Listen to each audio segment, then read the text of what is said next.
자, 두 번째 주제로는 빛의 괴상한 성질 중에서도 정말 이해하기 힘든 황당한 성질에 대해서 얘기를 해보려고 하는데요. 이것은 인간이 빛을 통해 세상을 본다는 것과 관계된 이야기입니다. 이 이야기의 시작은 이중슬릿 실험이고 그 결과는 양자역학입니다. 빛으로 시작해서 불확정성으로 끝나는 이야기죠. 양자역학은 20세기 초에 태어난 놀라운 과학입니다. 미시 세계에서 일어나는 일은 우리의 세계와는 다르게 움직인다는 깨달음이죠. 사실이 허구보다 더 괴상한 세상입니다. 우리의 상상을 초월해요. 양자역학을 이해하려면 뇌수술을 받아야 된다는 말이 나올 정도니까요. 정말 대단한 학문입니다. 자, 이 이야기의 시작에 이중슬릿 실험이 있습니다. 이 실험을 이야기하기에 앞서서 먼저 빛의 이중성에 대해 얘기했던 드 브로이에 대해서 더 얘기를 해볼 건데요. 주의를 집중해 주세요.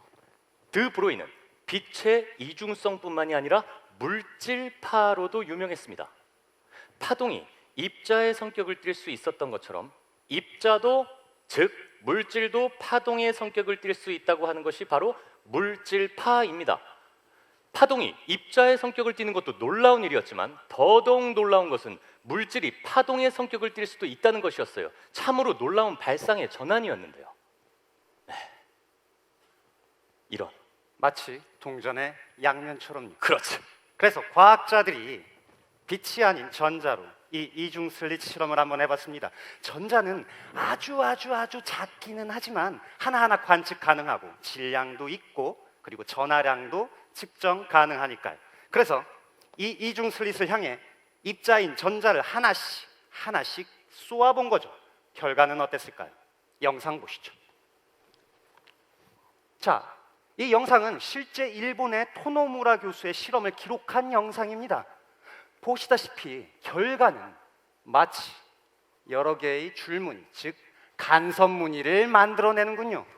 아니, 전자는 분명히 하나하나 독립적으로 행동했을 텐데 어떻게 결과는 이렇게 파동이 한 것과 같은 걸 만들어낼까요? 서로 짠 걸까요?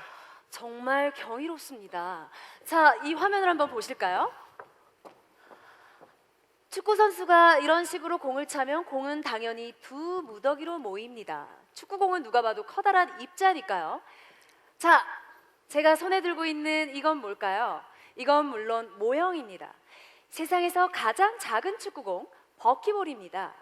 탄소 60개가 마치 축구공과 같은 결합 구조를 가진 아주 신기한 분자인데요. 이 크기는 1나노미터. 이것은 약 1억 배 정도 확대한 모습입니다. 이걸 최초로 합성해낸 것만으로도 노벨 화학상을 받았다죠? 맞습니다. 1999년 오스트리아 과학자들 한 팀이 이 버키볼 분자로 이중슬릿 실험을 했다고 합니다. 결과는 어땠을까요? 저 이제 놀랍지도 않습니다.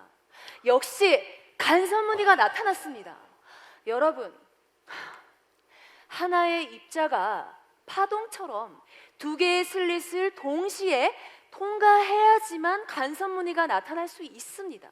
제가 지금 강조하고 싶은 것이 바로 그것입니다.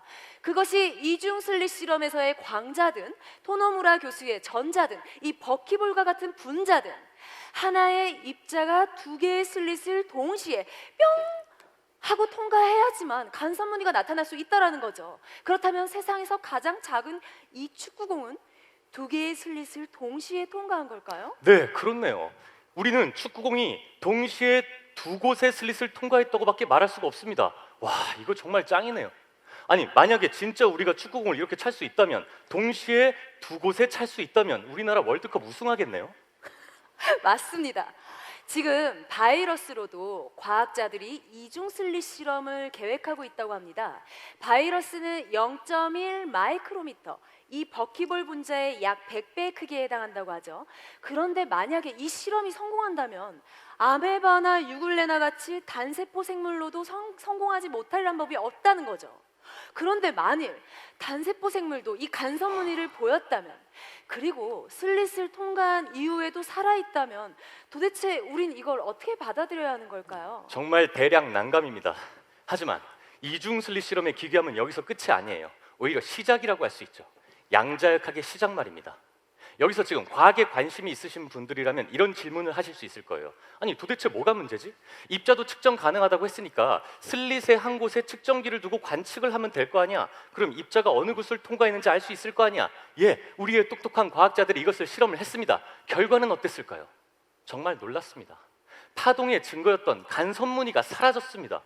이건 마치 입자가 이렇게 얘기하고 있는 것 같아요. 난 내 맨 얼굴을 절대로 보여주지 않을 거야. 네가 날 볼 수 있는 건 내가 화장했을 때뿐이야. 저 입자 씨 무서우니까 그만하시고요. 네, 제가 정리를 좀 해볼게요. 자, 파동은 간선무늬는 파동의 증거죠. 그러니까 입자가 동시에 두 곳의 슬릿을 통과했다는 걸 의미하는 겁니다. 근데 궁금해진 우리가 측정기를 두고 관측을 하니 파동의 성격은 사라지고 입자의 성격만 남았습니다. 즉 슬릿의 한 곳만 통과한 거죠. 이건 뭘 의미하는 거죠? 보는 순간 상황이 달라진 겁니다. 이는 있는 그대로의 객관적 관측이 불가능하다는 얘기죠.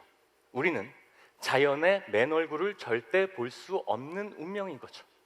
이것은 또한 우리가 관측하지 않을 때 입자의 상태를 확률적으로밖에 묘사할 수 없다라는 의미이기도 합니다. 하나의 입자가 두 개의 슬릿에 동시에 존재할 확률이 있다. 이것이 우리가 자연을 묘사할 수 있는 최선이라는 거죠. 신은 주사위 놀이를 하지 않는다. 그 유명한 아인슈타인의 말이죠. 아인슈타인은 이런 확률적 해석이 몹시도 불편했습니다. 그는 우리의 과학 수준이 아직 불완전해서 그렇지 과학 기술이 충분히 발전하면 확률이 아닌 실체를 알 수 있을 거라고 생각했습니다. 이 양자역학이 우리의 아인슈타인을 얼마나 불편하게 했는지 동료 과학자에게 이런 말도 했다는군요. 요즘에는 양자역학과 씨름하다가 기분 전환용으로 상대성 이론을 다룰 뿐이네. 아인슈타인, 그래도 당신은 위대한 천재예요.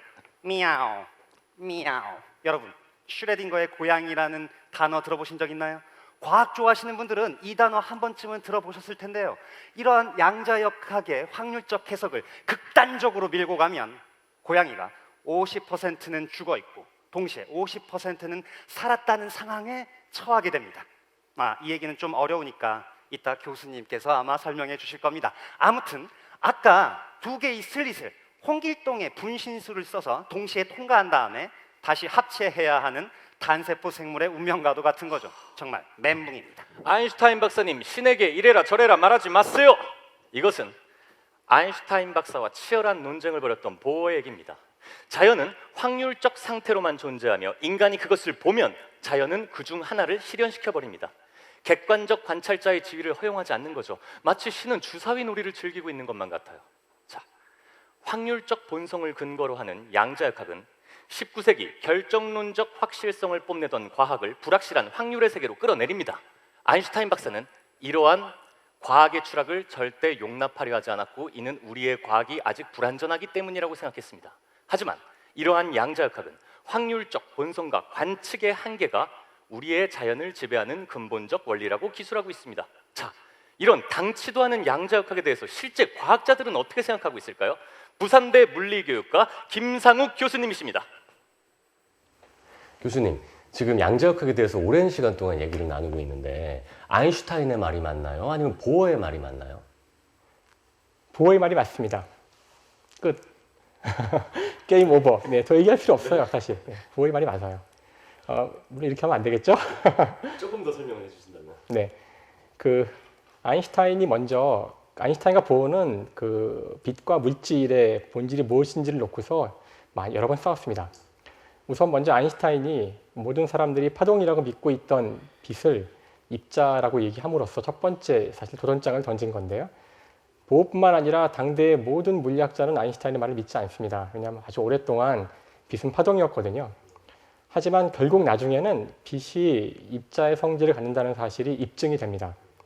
하지만 그때 또 다시 다른 문제가 일어나는데 이제 다른 모든 물질에 대해서도 모든 물질은 다 원자로 되어 있는데 그 원자들조차 빛과 마찬가지로 입자성과 파동성을 동시에 갖는 이중성을 갖는다는 사실이 알려집니다. 자, 이제 여기서 다시 아인슈타인과 보어가 다시 격돌하게 되는데 이때 이 이중성을 어떻게 해석할 것인가를 놓고서 두 사람이 다른 생각을 하게 됩니다. 그래서 보어는 이와 같이 이 자연에 이중성이 존재하는 이유는 인간이 자연을 근본적으로 이해할 수 없는 불확정성 원리라고 불리는 것인데요. 거기서 출발한 어떤 불확실성 때문에 우리가 이중성을 갖게 된다라고 해석을 하게 되고요. 우주는 완전히 결정되어 있어야 한다고 믿는 아인슈타인은 이 보어의 생각에 동의하지 않습니다. 두 사람이 격렬한 논쟁을 하게 되지만 그 이후에 이제 모든 진행 과정을 통해서 결국 보어가 맞았다는 사실을 우리가 알고 있고요. 그래서 오늘날 모든 과학자는 비록 아인슈타인이 정말 위대한 과학자이고 양자역학의 첫 번째 아이디어를 낸 사람이지만 보어가 옳았다는 것을 알고 있습니다. 그래서 한마디로 하자면 보어가 옳습니다. 교수님 감사합니다. 교수님의 말씀을 들어보니 현재까지는 보어의 승리군요. 양자역학 어메이징! 이준 씨, 파동 씨, 저희 이제 골치 아픈 얘기 그만하고 제가 마무리를 좀 지어볼까 해요. 마지막으로 폴 디렉을 닮으신 우리 파동 씨에게 제가 여쭤볼게요. 전자기파, 그러니까 이 모든 빛이 다 어디에서 어떻게 생겨나는 걸까요? 폴 드렉을 닮았다니 저를 꼬시는 건가요? 네. 예스! 좋아요. 끝까지 최선을 다해보죠. 빛은 태양에서도 나오고 바로 이 조명에서도 나오고 전파도 빛이라고 했으니까 방송국 송신기에서도 나오고 입자 씨의 맨 얼굴에서도 빛은 나죠. 아니요, 제가 궁금한 건 그 모든 현상의 배후에 어떤 공통점이 없느냐, 그러니까 빛을 만들어내는 게 본질적으로 뭐냐라는 거죠. 제가 정리해 볼게요. 같은 파동인 소리에서부터 한번 시작을 해보죠. 자, 소리는 어디서부터 나오죠? 진동에서부터 나옵니다. 제가 보여드릴게요. 이 소리굽새의 진동이 공기의 진동을 통해서 다른 소리굽새에 전달됩니다. 처음에 암파동근이 손의 진동을 통해서 그 줄의 진동이 반대편에가 닿았던 것처럼 말이죠. 자, 그렇다면 빛도 무언가를 진동시키고 흔들어야 생기는 게 아닐까요? 그게 뭘까요? 빛은 전자기파니까 뭐 전자를 막 흔들면 생길까요? 빙고! 맞습니다. 그 전자가 전자기파의 전자와 한자는 다르지만 어쨌든 답은 맞습니다. 좀 더 과학적으로 말하면 전기를 띤 입자가 가속도 운동을 하면 빛이 생긴다입니다. 이 전기를 띤 입자를 전하라 하고 전하에는 전자와 양성자가 있습니다. 대개 빛과 상호작용을 하는 것은 바로 전자입니다. 이를테면 그림에서처럼 전자가 진동하면 전자기파가 나오고 그 전자기파가 다른 쪽에 있는 전자를 진동시키는 거죠. 제 소리가 여러분들의 고막을 진동시키고 있는 것처럼요. 전자기파, 즉 빛이 여러분들 눈에 망막에 전자를 진동시키고 있는 겁니다. 이것이 우리가 인식하는 빛입니다. 즉 전자는 빛을 춤추게 하고 빛은 전자를 춤추게 합니다. 자연은 정말 지니어스! 그럼 태양빛, 또 이런 조명, 그리고 전파, 우리 눈에 보이지 않는 모든 빛이 다 이 전하의 운동에서 오는 거라는 말씀이신가요? 빙고! 정말 놀랍습니다.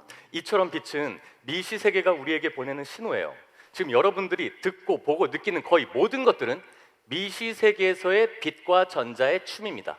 아까 입자 씨가 파인만 다이어그램을 보여주셨는데 그것도 빛과 전자의 춤을 묘사한 겁니다. 그러니까 저 직선으로 된 것이 전자의 움직임이고 꼬불꼬불한 것이 바로 빛입니다. 여러분, 빛은 미시 세계와 거시 세계를 이어주는 정보의 전령입니다. 자, 이제 빛의 본질에 대한 오늘의 긴 여정을 마무리해 볼 시간입니다. 사실상 오늘의 주인공이었던 세 가지 공식을 소개합니다. 이해하라는 건 아니고요. 예술 작품처럼 감상해 주십시오. 자, 맥스웰 방정식은 빛이 파동임. 플랑크 공식은 빛이 입자임을, 파인만 다이어그램은 빛이 물질과 상호작용하는 것을 보여줍니다. 정말 아름답지 않습니까? 이것은 인류가 만들어낸 빛에 관한 가장 빛나는 기록입니다. 우주의 신비를 열어주는 암호니까요. 자, 여러분에게 마지막으로 다시 한번 묻겠습니다. 빛의 본질은 무엇일까요? 1.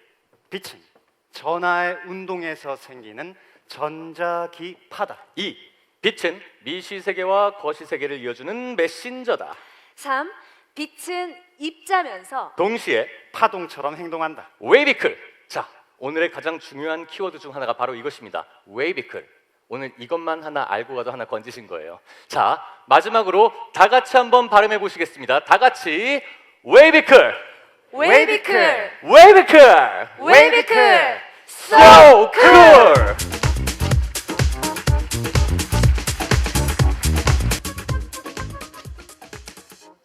네. 올해 카오스 재단은 강연과 연극이 결합된 형태를 처음 시도해봤습니다. 렉처 드라마, 즉 강극이란 말을 한번 붙여봤는데요. 흥미롭게 보셨나요? 네, 감사합니다. 1부에서는 빛의 본질과 관련해서 많은 학자들의 치열한 논쟁을 저희가 재현해봤는데요. 이제 2부에서는 레이저 퍼포먼스 빛의 예술을 선보이겠습니다. 아까 리허설 때 제가 잠깐 봤는데요. 우리가 1부에서 치열하게 연구했던 어떤 빛의 일종인 레이저가 공중에 흩뿌려지는데 정말 경이롭고 환상적이었습니다. 정말 기대해 주셔도 좋겠습니다. 저 이어서 3부에서는 여러분들께서 기다리시는 김상욱, 윤성철, 정혜리, 정하웅 교수님이 나오셔서 빛에 대한 재미있고 심도한 이야기를 들려줄 예정입니다. 이것 또한 기대해 주십시오. 자, 다음 2부가 준비될 동안 잠시 안내 드리겠습니다. 여러분, 이 콘서트를 기획한 카오스 재단은 어떤 곳인지 궁금하지 않으세요? 오늘 받으신 리플렛에 보시면 재단에 대한 짧은 소개가 있습니다. 카오스 재단은 과학의 공유를 위해서 2014년 말 설립된 공익재단입니다. 9명의 석학분들로 구성된 카오스 과학위원회가 기획과 감수를 담당하고 있고 서울대 자연과학대학과 MOU를 체결해서 대중에게 다가가는 과학 행사를 함께 진행하고 있습니다. 자, 오늘 여러분은 강극, 그리고 레이저쇼, 그리고 유명한 교수님들의 강연과 토크도 보실 예정인데요. 이 자리에 참석하지 못하는 지방에 거주하시는 분들은 SNS 등으로 아쉬움을 저희에게 진하게 표현해 주시기도 하셨습니다. 카오스 재단은 이처럼 과학에 소외되어 있는 곳에 많은 이들이 과학의 공유를 누리도록 강연과 콘서트뿐만 아니라 영상 제작 사업, 출판 사업 등도 진행하고 있습니다. 올해부터 여러분들의 소중한 기부도 받고 있다고 하니까요. 리플렛에 관련 내용이 있으니까 많은 관심과 참여 바랍니다. 네, 그럼 준비가 된 것 같으니 이제 2부 순서인 레이저 퍼포먼스, 빛의 예술을 함께 보시죠.